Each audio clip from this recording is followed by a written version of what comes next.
ఒంటరితనం పోవడానికి పెళ్లి చేసుకుంటారు. చాలామంది లోన్లీగా ఫీల్ అయితే ఈ అబ్బాయి కానీ, అమ్మాయి కానీ పెళ్లి చేసేయండి సర్దుకుంటుంది, ఒంటరితనం పోతదనుకుంటారు. కానీ పెళ్లి తర్వాత కూడా చాలామంది ఒంటరితనంతో జీవిస్తున్నారు.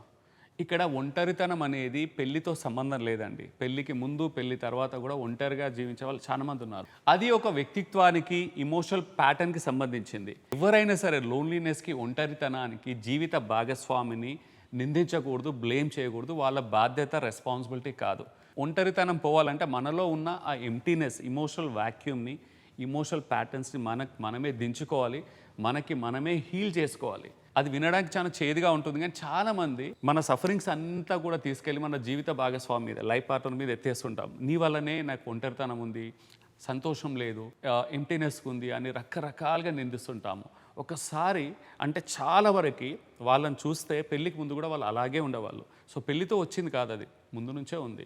సో ఇక్కడ బాధ్యత మనం సెల్ఫ్గా, ఓన్గా రెస్పాన్సిబిలిటీ తీసుకొని సెల్ఫ్ రిఫ్లెక్షన్ చేసుకున్నప్పుడు, ఆత్మ పరిశీలన చేసుకొని మన మీద మనం టైం ఇన్వెస్ట్ చేసి మన లైఫ్ పార్ట్నర్కి మనం సపోర్ట్ అవ్వాలి తప్ప వాళ్ళకి స్ట్రెస్ని, యాంగ్జైటీని నిందించి ఒక టాక్సిసిటీ ఎన్విరాన్మెంట్తో ఇద్దరు సఫర్ అవ్వకూడదు. ఇక్కడ ఒకరు కాదు, ఇద్దరు సఫర్ అవుతుంటారు. అవునంటారా కాదంటారా? Stay blessed and stay connected.